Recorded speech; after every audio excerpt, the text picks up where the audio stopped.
for half the world's population. They live in a building that doesn't have physical address, no building name, no road name. There's always a point where you decide to build, where it goes from idea to an actual act. So what was it for you? As long as the problem is still there and it's not solved, this business needs to exist. One thing I'm always curious about is that first institutional money that you take in. How was that for you? One of the most insightful moments was observing the Red Cross ambulance service. She said, I got so lost yesterday that I arrived too late and the person was dead. Hello and welcome to another episode of the Startup Leap. Today we have an incredible guest in the house who is rethinking smart addressing for emerging markets. 90% of the world, the population, is covered by Google Maps, but you still have 4 billion people without a formal addressing system. To me, that data is just very insane. And our guest today, Timbo, is changing that, and he brings an incredible experience as an operator, a product manager. So welcome, Timbo. It's great to have you. Thank you. Thank you both. Yeah, it's very excited to have you with us today.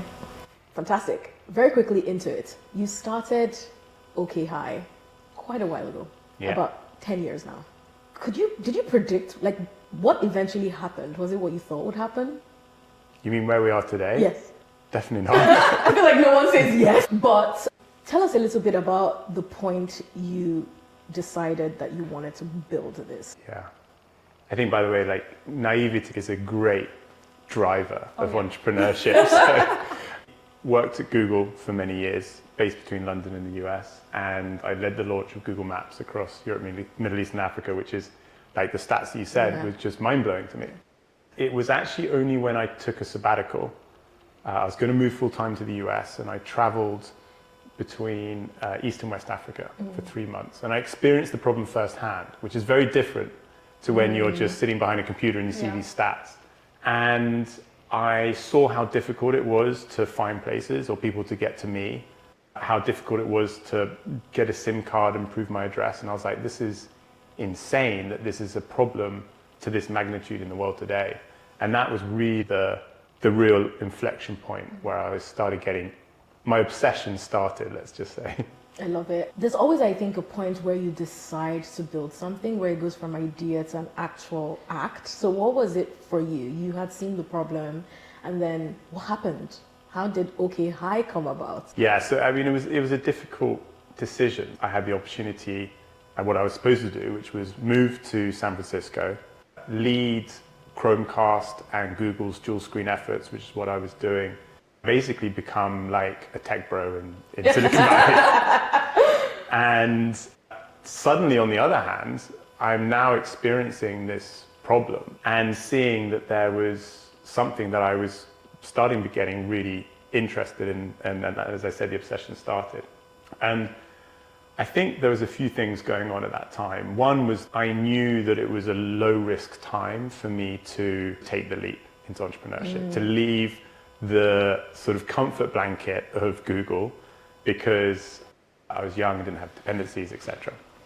Secondly, I thought that San Francisco is an amazing city that I like, but it's also very similar to London and other developed markets where I spend lots of time. And I was loving being in a completely different part of the world and kind of very enamored by the people, the problems, the culture. And I was like, I've got this opportunity to make and experience life in a very different way. And so that was another catalyst.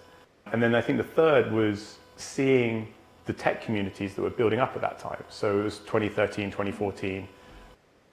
Both in Kenya and Nigeria, there was some leading tech hubs, but I could see that there was a community of people that I could be part of. So quite, I'd say, scary, quite honestly, to kind of just leave everything and move to a country where I didn't know anyone. But there was this tech community that would kind of enabled it to be a slightly soft landing. So I think when I saw those three things in place, I was like, let's just do it. And how did you immerse yourself within obviously it was a new market for you. There was this tech community, as you mentioned, but in terms of the problem, slightly removed from what you were doing at Google, similar space, very different in terms of context. How did you immerse yourself and get an understanding of the market? I went deep. You know, I thought it was very important that I tried to go in and really understand and validate the problem. So I had a startup that I ran on the side when I was at Google. It failed beautifully. That's another story. Yeah. Was that part of Google or was it completely separate? It was completely separate. Okay, cool. It was on the side. It was called Group Gifts. And the idea was to group money between friends to buy a better gift for someone's birthday. One of my main learnings, when we spent 2 years working on this solution and we were ready to launch to what was going to be a massive fanfare, ironically on November the 5th. And guess what? Like, tumbleweed, literally. And one of my main learnings was like, you have to fundamentally, obviously, get behind the problem and understand it. And I read the Lean Startup afterwards, and it was a bit of an aha moment. I was like, In reverse, it's like, I should have read this 2 years ago, but at least I'm reading it now. I spent the first 6 months just talking to people to validate the problem. One of the most insightful moments was observing the Red Cross ambulance service in Kenya, talking to drivers, and a driver came back and I was talking to her and she said, I got so lost yesterday trying to find someone that I arrived too late and the person was dead. And I was like, holy crap, yeah. like that's like a great can be validation high of the stakes, problem. Yeah, if it's not solved. Yeah, if it's not solved. Exactly. And I spoke to over 200 businesses. And it enabled me not only to better understand the problem and where there were pain points, but it also enabled me to like build a community. And through that, people were very, forward in terms of making introductions. But I met people who became friends, who became potential customers. And it was a great way to kind of dive into the initial throes of building a business. So it sounds like the customers almost came before the product in your journey of discovery. 100%, yeah. How did you go about productizing this and building a team around the idea that you had? So let's start with the team, because that was really important to me. I was going through this whole research phase. I was also on the lookout for people who perhaps are as mad as me to kind of solve this problem. And through that process, through introductions or people I just happened to meet on a startup bootcamp weekend or whatever, found 3 other people, Nav, Wes and Evans, who seemed equally excited about the problem. And we started setting out on then, to your point, how can we kind of start testing this? And I used literally the Lean Startup manual. And I felt I'd validated the problem. The next stage was like validating the solution. And we did it without building anything. And we went, with sort of mocks into customers saying, would you want to use this if we built this? And there's good validation. So we then went out and built our early prototypes. And at that time, also, a friend from the UK came out for a few months, Henry, and he joined the team. So we had 5 people, 3 in sort of product, 1 engineering and designer and me. And we just started prototyping. We worked with customers, we put Android devices in the pockets of delivery drivers, in ambulances. We started tracking their movement to see that there was a problem and started, creating a solution to try and solve it. And we got really good early validation that what we were doing was a real problem, that we're solving it in the right way. It was an interesting journey. We lost some of these mobile phones. I say lost, quote unquote, especially with the ambulance services, surprisingly. But it was a small price to pay for the learnings that we got. Interesting. I would love to talk about the infrastructure that existed at the time, which I guess is the problem you're trying to solve, but also you need it for the solution. And I'll explain. This was 2014 when you started OkHi.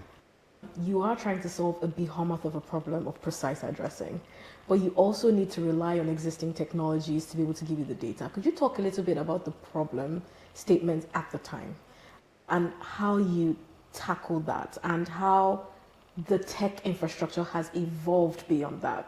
Sure. So the problem fundamentally is that for half the world's population, they live in a building that doesn't have a formal physical address. There's no building name, there's no road name. They often have to use a set of directions to be able to get somewhere. A delivery business that's trying to get to that person will often have to use a few phone calls to find them.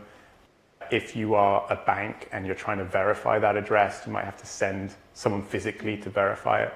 And so it all comes down to the fact that this individual doesn't have an easy way to describe where they live. At the time, from a technology perspective, I was like, all the technology is here to solve it. There is smartphones, there is connectivity, there is a Google Maps layer, and incidentally, actually, fundamentally, not much has really changed in 10 years around those fundamentals. They've got better, more people have access to it, but fundamentally, those building blocks were there. I think one of the key insights that I had while at Google and why this, we talk about Google Maps working, was that Google Maps is brilliant at mapping places. So businesses you can find on Google Maps. Buildings that have an address you can find on Google Maps. But people you can't, especially if they don't have an address. And so the whole premise of building OkHi was focused on addressing people, not places. And our mission as a business has been very focused on that. It's all about putting 1 billion people on the map. I love that. Sidebar, OkHi. What was that brainstorming session that led to this name? Do you want the, I want the real investor response or We the real want response? the real response. I'll give you the investor response first. Okay. We were looking for a name that could work in any language in the world, right? I really like the fact that there were names of companies that didn't really mean anything because you can kind of own that brand. And if there are any 2 English words people know in any country in the world, it's OkHi. Additionally to that, okhi.com was pretty much free domain. There's an interesting story there. And you put it into Google and it was kind of gobbledygook. So we could just own all the organic search. Yeah. How it came about was, in fact, someone who I was house sitting with at the time, who ended up being an investor, who was also an entrepreneur. We were brainstorming names on like a Saturday night, and I was coming up with really like literal boring names. Give us a few that made it to the short list. I don't know, like Pin It, and like really sort of boring On literal the names. nose. Yeah, exactly. And he went out, and I got a call from him later that night from a bar, and he's like, "I've got a name for you." And he's like, and I was like, "Go for it." He's like, "OkHi." And I'm like, I don't know where that's come from, but I like it. On Monday, go back to the team. I'm like, I've got a name. I spent so long with the group gifts business worrying about the name and the brand, which obviously became completely negligible and useless in the grand scheme of things. I was like, we're not going to spend any time worrying about this at this point. We just need something to refer to ourselves. If it works and it sticks, then great. If it doesn't, we can change it. And so that was how it happened. Interesting. Yeah. But there's a funny story with the domain. So I went onto the Whois search and found that it was owned by this guy that lived in North London. And so it was like, I remember really clearly, it was about 7 p.m. We were working out the garage of the house in Nairobi, as any good startup. And I called up this guy and I told him what we're doing. And he was charging, a couple of $1,000 for that. And especially at that time, it was a lot of money. So I basically pitched to him OkHi. And after it, he was like, you know what? You can have the domain for free. I was like, yes.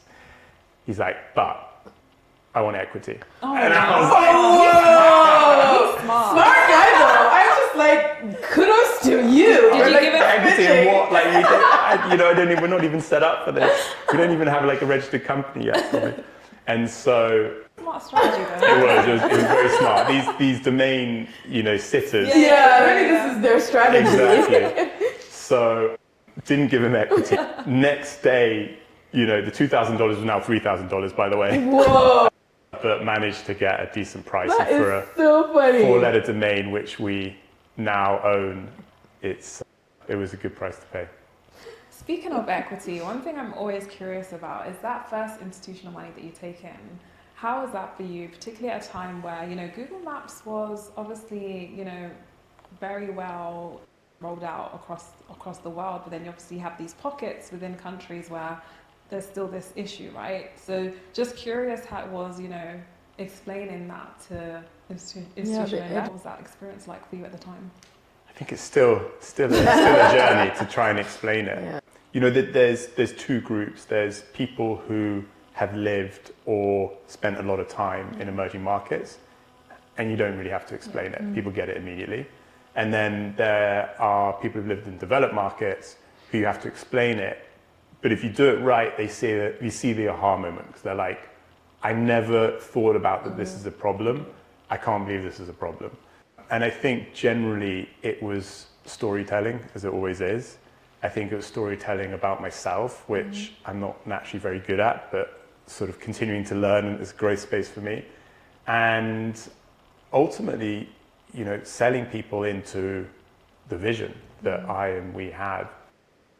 I think it was very helpful to have a clear mission, and it's probably one of the most important pieces of infrastructure for the company that we developed. A very clear mission, a reason why the company exists, and almost everything kind of falls from that. So yeah, but we're continuing to iterate on that.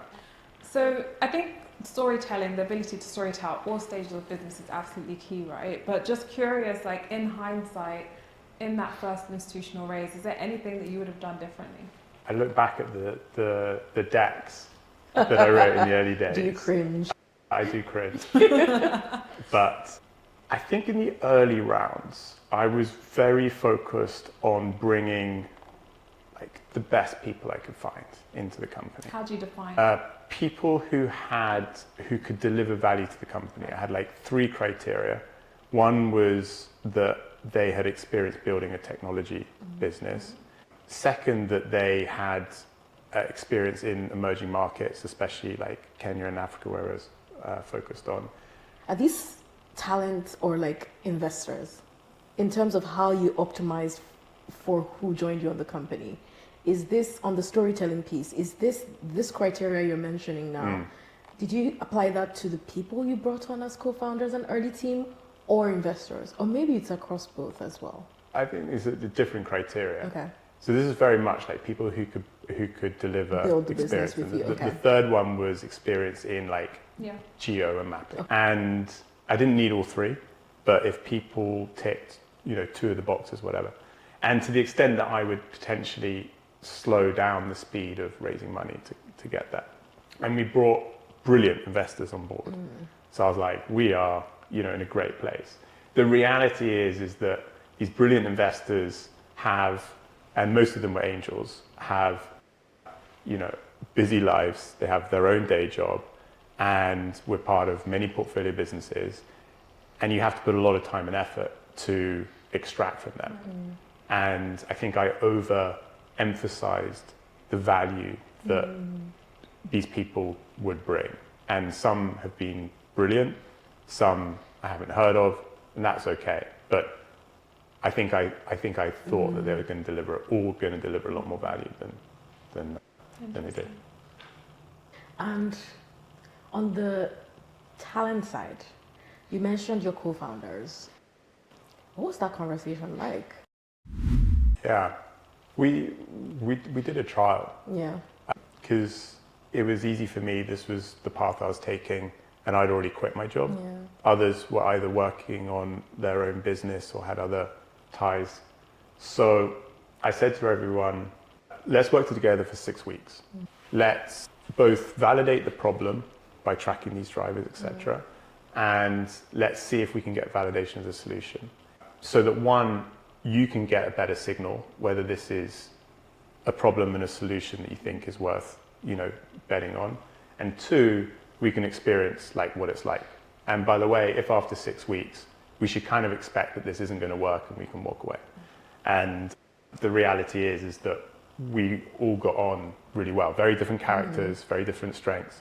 We all got on really well, and like 10 years later, that is still the case. So it's interesting that you can get that signal in really just a matter of weeks. Yeah. And turns out that it's still a problem. And it turns out that we're still figuring out the solution. Yeah. But it was a very key space to do a trial. And I do like the idea of setting up the expectations and making it easy for it not to work. Reid Hoffman has this great sort of concept in and around hiring, these tours of duty. The default is you come for 2 years, and at the end of that tour of duty, you stop. And that makes everyone more accountable. Yeah. It means you're both driving towards these goals, and at the end of it, if it's not working, it's fine. Yeah. But it also makes it like you're driving along aligned incentives to kind of make it work. And so that worked really well. In terms of product, building for the last 9 years into 10 right now, I'm trying to understand what the journey has been like for you, because it's a very specific problem, also very painful. Yeah, it's interesting. I think there's external factors which are harder to control, Yeah. but it's a lot around timing. Yeah, We were very early, yeah, and as much as that tech infrastructure we talked about in terms of smartphones and geo and maps, etc., they're being there. For example, people thought that they would be charged if they had their GPS turned on at that time. That's how kind of like new things were.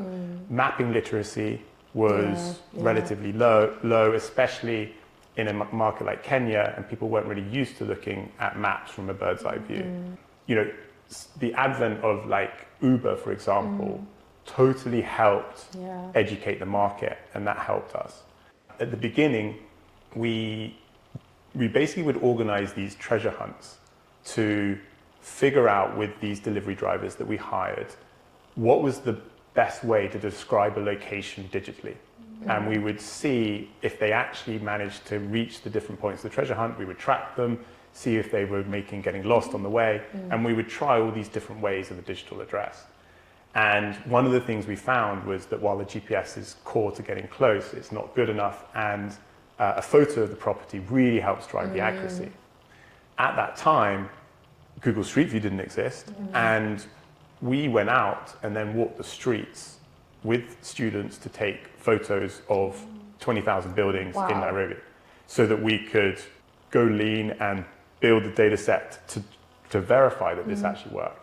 And it did, it worked really well. And by the time that we were starting to then properly productize it, Google came in with Google Street View, which we knew would come at some point, and then we were able to leverage that. So part of it is around timing. And the second thing, I think we took this very customer-centric approach, very user-centric. We were constantly doing user research studies, constantly looking at, not so much at data, because we didn't have too much of it, given the users. And we would, basically go through a number of different iterations to build this, product and service. Yeah. And we initially tried it with consumers, worked really well. They wanted to use it with delivery businesses. We then went with delivery businesses. That really worked really well, but we struggled to make a lot of money out of that with positive unit economics. So then we went to financial services, and that's really where we are today, which is where we're seeing a real explosive growth, especially in Nigeria, where the problem is even more acute than we saw in Kenya. Could you paint the picture of the ICP there, and what the use case is for our listeners? So the ideal customer profile is a fintech business or a bank in Nigeria. We're generally selling to the chief commercial or risk officer, and the problem that they have is that the regulation requires them to know where their customers are. They have to do proof of address. This is a global requirement KYC. under KYC and AML, anti-money laundering rules. The problem is, without a formal address, that's really difficult. And either they do nothing and they face fines from the central bank and potentially even get arrested, or they pay for a service to send a physical agent to the door, which has its own challenges. It's inaccurate, it's expensive. Doesn't scale. And it doesn't scale. And when you've got these fintechs that is happening, especially in Nigeria, that are onboarding hundreds of thousands of users a month, there is no way that the solution can scale both financially or practically. So we sell them a way to digitally verify their address. It's a product that sits inside their mobile app, and it uses location data in the phone in a privacy sensitive way to verify that the person does live where they say they do. And we have lots of advanced behavioral science and AI, fundamental AI models to be able to accurately verify that the person lives there. It's the first in the world, and that's probably a whole new topic, which is like educating and creating a new category of business is incredibly exciting and interesting, but it's also very challenging. Yeah. You mentioned AI data science. I'm just curious, You know, back when you started out, 2013, 2014, technology has changed significantly since then. How have you and your team stayed at the forefront of all these innovations and changes that have come out within the technology stack? That's the easy part. I mean, we're like, we're geeks. Yeah. We love it. And so I think as a founding team, the majority are quite technical. I'd say almost the antithesis is probably more important. Like, how do you not... How do you stay focused? How do you not get distracted by all the bells and whistles of what things could do and make sure that you're fundamentally solving the problem for your customer, even if it doesn't scale, right? Y Combinator has a very good strap line, right? Which is do things that don't scale. I think we proved that well when we were taking photographs and doing that very manually. I do think that there were ways that we could have entered the Nigerian market and probably done more manual verifications to learn and build up that piece of the business. So I think it's a constant space actually that we have to be very cognitive of not jumping on the technology as a solution. And in the case of using AI, we actually built our CTO built a sort of human-driven algorithm to do the initial verification. But we saw it had shortcomings. And we saw that AI could then improve that, and that's when we, then invested in it. How big is the team today? We are 13 full-time. I'd love to talk about the business model and how it evolved, because you said you started with consumer, and then now you're seeing this explosive growth in the financial services KYC addressing stack. Consumer products are expensive to build and run, and I'm just imagining like your tech costs when you were trying to build this in the initial stages, and how difficult it must have been to try to monetize this from a direct-to-consumer perspective and scaling that meaningfully if you think about CAC and LTV and all of that. How did you make the transition on figuring out a business model? I ask this because, especially if you're building in a space that is a market creation type play, you're figuring out a lot. You're figuring out what does this look like as a solution because you've nailed the problem. But then beyond the solution, what does this look like as a business model that scales and works in a market that's consistently like evolving? So talk to us a little bit about that. Yeah, it's a great question.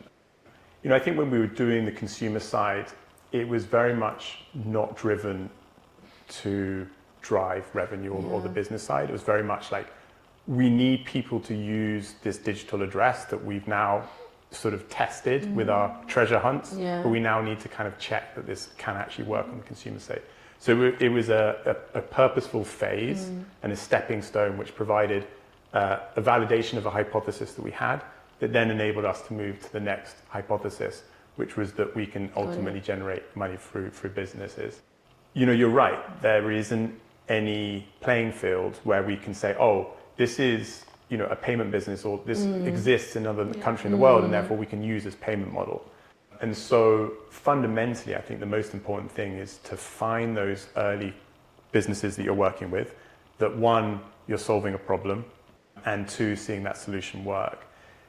I think it's critical to be building a strong relationship with those early customers, because what we would do is then sit down with the customers and just figure out the win-win, right? Like, we're delivering value. So firstly, let's quantify that value and see if we can tie this to, revenue and actual dollar impact on your business.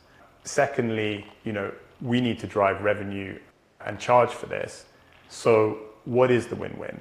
Where is the value being delivered? And therefore, how can we charge and monetize at that point of value? And so in the digital address verification space, we charge when we deliver a verified address. Part of the magic is that we don't charge when we basically don't verify the address. Yeah, so the incentives are aligned to... Whereas in physical, they have to charge whether it was verified or not, because they have this cost, large cost of sending a human.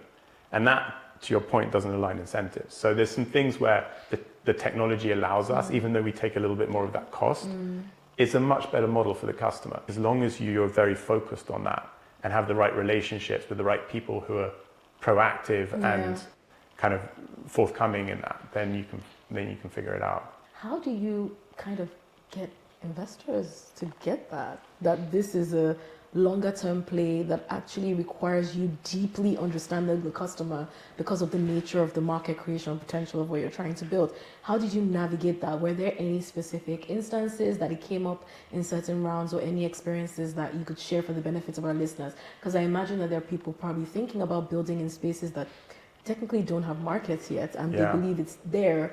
Well, firstly, anyone that's considering that.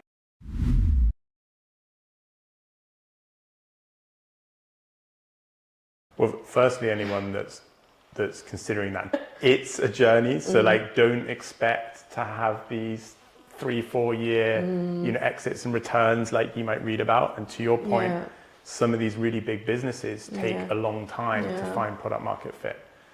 And I think this is why, as I said, the mission is so critical, because it's a journey. You've got to understand your motivation of why you're doing this. And if it's to make money and make a quick buck, you're not going to be the right person to, build a new category of business or a network business. I think, as we mentioned earlier, it is all about storytelling. I think one of probably the most valuable tools I have, both internally and externally, is our vision deck. And all this is actually quite simple. It's a story of an individual who is using our technology we do it in 5 years' time and we do it in 10 years' time. I've seen it, it's good. And I think suddenly it paints a picture of what life should be like when this problem is solved at scale, and this new category that doesn't exist is in full form. And I think that was a very powerful tool that I had, and not only just to get investors on board, but actually working with investors. I remember really clearly there was a bit of we were going through the accelerator program with 54 Collective, and they were really trying to understand our business, and there was a bit of a disconnect because I think they thought we were more of an identity business, etc., rather than a platform play. And it was only when I presented this deck that kind of a number of weeks of confusion suddenly just instantly created clarity that, oh, okay, this is where they're going. Now we can understand it. So it comes back to storytelling, and definitely would advise people to create that story, because actually it's probably one of the most fun, enjoyable pieces of the job as well. Yeah, I love that. And one of the things that oftentimes we do with founders is what we call like a wiki page, where essentially it's like writing out the vision of what you see the company being 10 years out, because sometimes you can get so caught up in the day-to-day needs that you kind of miss out on what the bigger picture is, right? I'm just curious, like, as you've gone through this journey now, entering that 10th year, what were the key moments where you kind of thought to yourself, like, wow, this is like a real challenge and you've overcome it? I'm just always curious to hear some of these moments, because oftentimes we hear the highlights, but I'd love to hear, was there any moment where you and the team thought, damn? I mean, a lot. We get this so many times, like, which one do you want? Yesterday's or like 10 years ago? There's different levels of existential sort of challenges. I think I've never doubted the mission and the need for this business to exist. And that is fundamentally because it's focused on a problem, and the problem still hasn't been solved.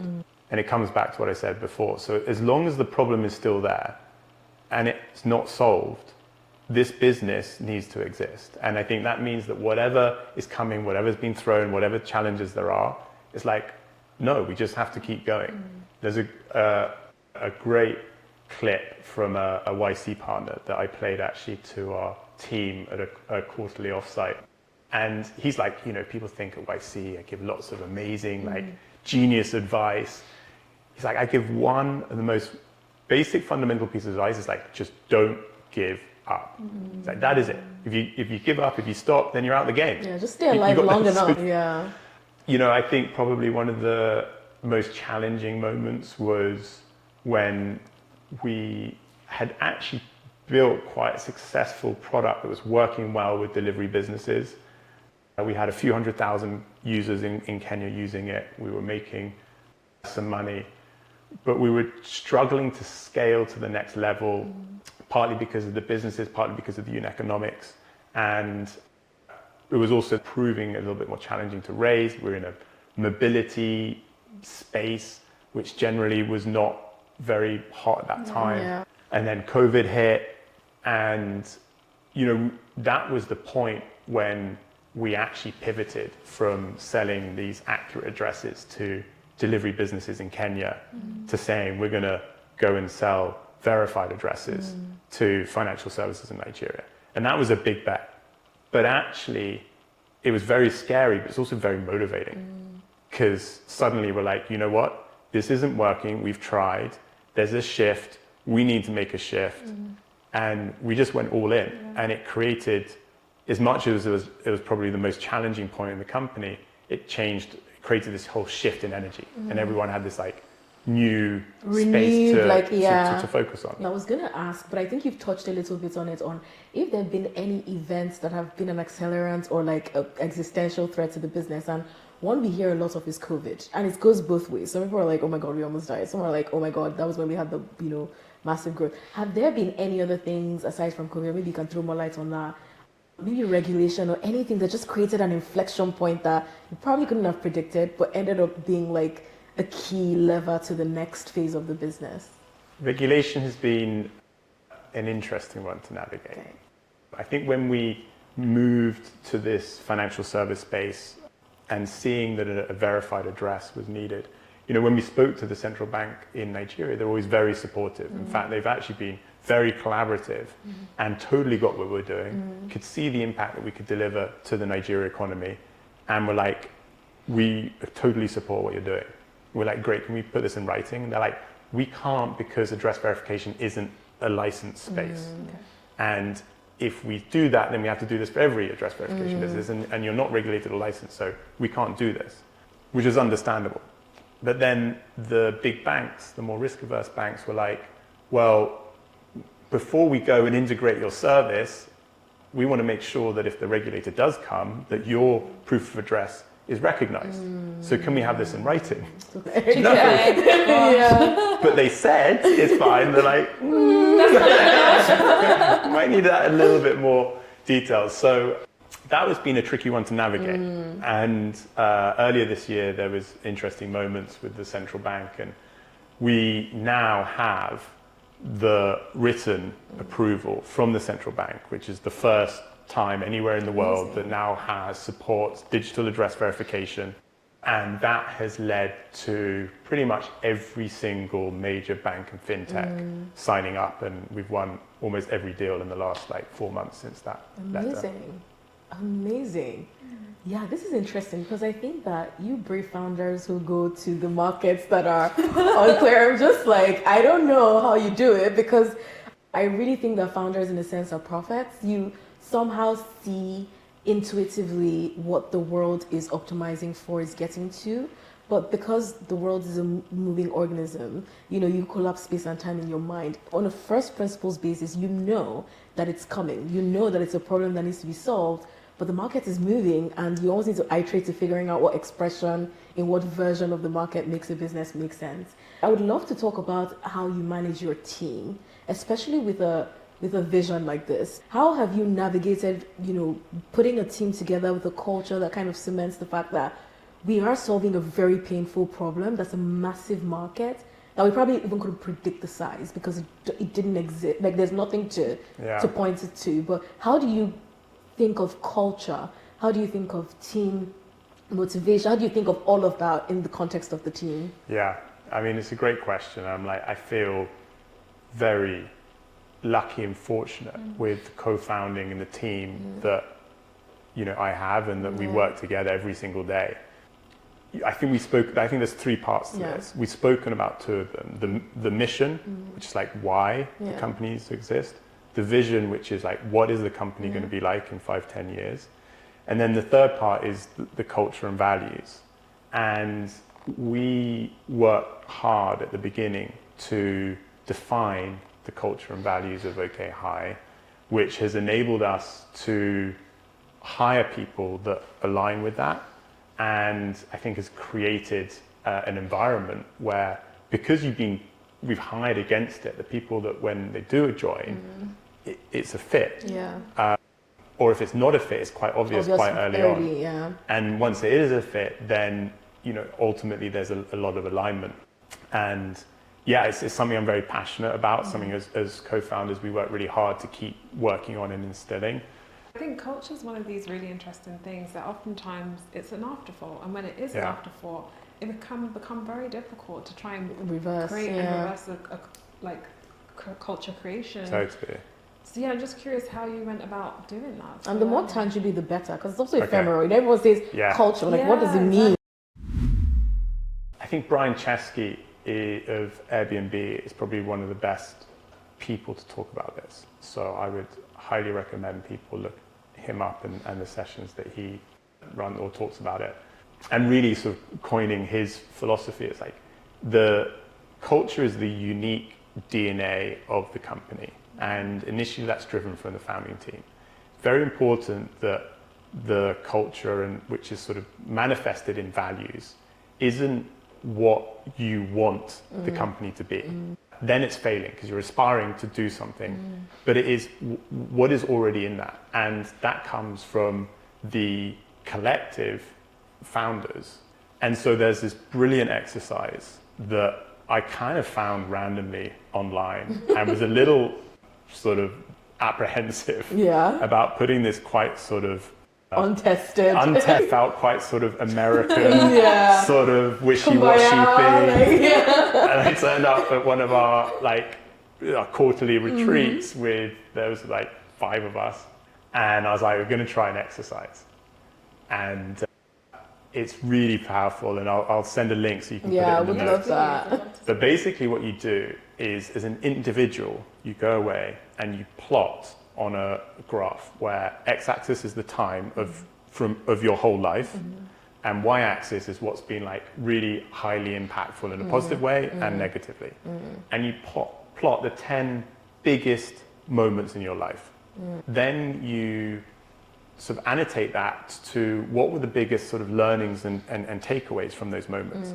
And it's interesting because from an individual perspective, these are things that are actually inherent in us, but we probably not necessarily that conscious, but invariably the whole sort of psychology is that these biggest moments are what kind of really make these informative sort of values that we live on. So you basically end up as individuals with these key kind of moments, but also takeaways and your individual values. And then you come together, you talk about those values as a collective group, which is an amazing experience because you get to know each other better. Because I was about to ask, it's very personal. A lot of personal, so people don't have to share it with them, but it's amazing when you do. And then out of that, you find what are these unique collective traits that you kind of commonly have together that creates this unique DNA as people, how you live and how you want to be and how you are. And that then enabled us to form our 5 core values, which we set 10 years ago, and we live and breathe every single day. You know what I find interesting about that approach? It's the fact that culture starts forming before it does, and you hire people against it, but it's often not clear. So you're using that exercise to almost synthesize what the culture really is, to put a mirror to it, and then codify it. That's interesting. Which is very important because otherwise you're relying on your sort of basic projections can be subconscious bias. And because this person looks or sounds or seems similar to you, you're like, I like them and therefore they're aligned with my culture. But actually that's the values, that's not actually true. Find people ideally that are quite diverse from you to create those different experiences and thoughts. But you have the common set of values to make sure that culturally you're aligned. Got it. Interesting. Okay. Just thinking more broadly about team, what have been some of your key learnings about building a team over this 10-year journey? One of the things I interview as CEO of every single person that comes in is how mission driven they are. And so they've got to be bought into the problem. And if they're not, it's probably very important, for your type of business. Totally. I would say any type of business, But practically speaking, how do you go about assessing that? It's actually quite simple. I basically ask them 2 questions, which is what is our mission? Oh, so obvious. It's if on you our look at the website, at the very And if they least. haven't looked, then flag. And if they can't articulate it Yeah. or whatever, then I'll explain what it is. And then the second question, which is more important, is what does this mean to you? And then you very quickly get a sense of the depth of this. Yeah. And if they're just doing this because this is a tech startup job that they might have read online, there's no depth to it. Suddenly people will start talking about their own personal experiences and why, whatever, and suddenly you're like, okay, Interesting. this And person's covers a there. lot. Did you come up with that? Huh? Did you come up with that? It's very clever, like Is very it? simple. I presume. No, most people don't. I think like it's such a great way to understand if someone understands how you view the world, like what you're trying to achieve as a business, and also their personal expression within it, because that's probably the depth to which they would be committed, Totally. or they would bring their full selves to the table. The other hiring hack I have, aptitude is obviously something that you want to hire for. It's very difficult to test. I find the most effective way of doing that is I start off the interview by just saying, what questions do you have for me? Oh wow! Okay. It's So like you turning do it that on at his the end. head. Because usually you've got questions at the end, there's not enough time, it's like give you a And break. then you only get time for like 1 or 2 questions. You very quickly know how thoughtful someone's been about the business and whatever, about the questions they ask. And so I find that is a very highly correlated signal to how they think, how deeply they think. Because someone who has high aptitude, who's into the business, has a lot of questions. Yeah. And the best interviews for me are when I don't even ask my questions and they just ask all the questions. I'm like, great. Like, I love that. I love it. One of the things we tend to ask, especially just to be in a retrospective or reflective like position, is if you could go back, are there any things you would do differently? Are there any things you would, and I'm sure maybe there are a few, but like maybe pick 1 or 2 that in retrospect you wish you thought of differently. And you know, we can't rewind time, but if you could go back in a time machine and kind of like give yourself that tip, it would have helped. If you could share that with someone out there who may be listening and needs that too. I would say one of the surprises that I still have is that like every week I'm still learning about the problem. We ended up pivoting the business to, you know, solving the problem of for financial services and the proof of address. But that was 4 to 5 years into the business. We knew it was there, and I had some early discussions, but I didn't really understand the depth of it. And so one of the key things I would do is spend more time understanding the problem and the customer, so you really have more depth and breadth than I think everyone's itchy to solve it and jump in and build or whatever. I don't think that you can spend too much time On the focusing on. I mean, you know, our problem is pretty unique, and not unique, but it's so big and it's so broad. But I think we would have moved faster as a business if I spent more time in that space. The second one I had came into my mind.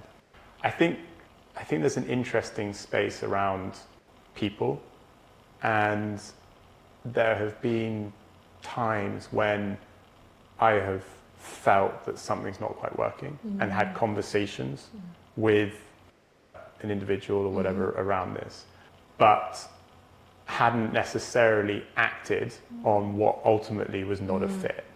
Eventually it did happen. But you hear it time and time again. I think that instinct has proven right. And when that person has left, as much as you think that there's going to be challenges or whatever, like that instinct was right.